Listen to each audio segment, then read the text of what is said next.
interesting one if you guys are going to get one tonight. It's this one. Prime Minister announces former Toronto councillor to head up a new home building agency. And Prime Minister announces former Toronto councillor to head up a new home building agency. And what are they going to do? They're going to get a guy that's going to say, we're going to build homes, supercharge home construction. See, Canada isn't in need of more super home construction. Canada needs to get rid of it, like $2 trillion of its money laundering out of the real estate, free up the 3-4 million empty homes and apartments we have across Canada that are owned by Chinese investors or criminals or whatever you want to call them, and get us back that property on the market. It'll bring property values down 80%. We don't need government housing.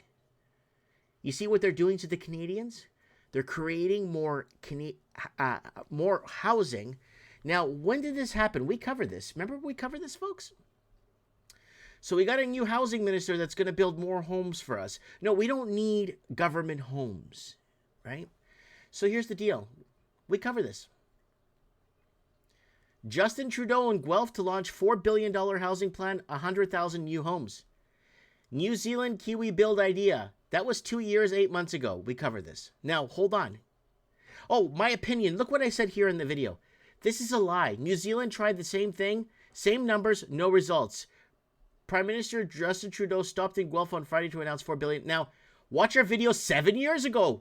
7 years, 11 months ago. New Zealand needs more better paying private sector jobs. Kiwi Home Project, 100,000 new homes. So they tried, look, New Zealand, again, 7 years. New Zealand housing fraud. This will fail badly. New Zealand is set up for economic disaster. New Zealand housing fraud. This will fail badly. So there it is right there. We covered it right there. They tried the same thing in New Zealand. They tried the same thing in Canada 2 years ago, and it didn't work. So they want to build more housing for Canadians instead of Canadians actually finding a proper job. And the housing's 4 times your annual net income, not gross. So whatever you make 4 times net should get you into a 1-bedroom, a 2-bedroom, attached home, detached home, townhome. Should be able to get you into something depending on what you make 4 years net. And unfortunately, Canada's trying to pull this one. They already tried it 2 years ago with 100,000 homes. New Zealand tried it 7 years, 11 months ago, and it didn't work. It failed badly. And we covered it here. We told you guys about it. And they're going to keep doing this. They want to keep socializing people, getting them out of their private residence and into something that's owned or part owned or partially owned by the government. They don't want you to own anything in Canada.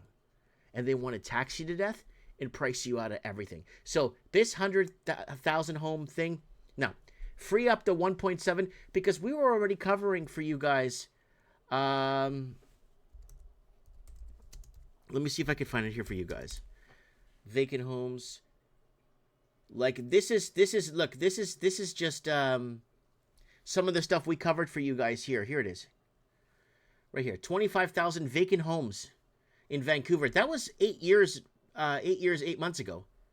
Are causing artificial shortages, homeowners wealthy on paper. Vacant home crisis, CCP money laundering. 1 in 10 homes are vacant. Right? Vacant homes will force more people into homelessness. Economy is too dependent on foreign investing. 8 years, 6 months ago.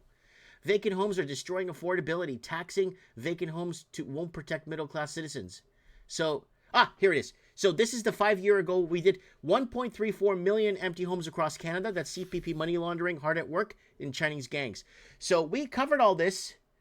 And if instead of using taxpayer dollars to build this, to build 100,000 homes, they should focus on freeing up the millions of empty properties across Canada and putting them back on the markets so the Canadian proper can get into its own real estate.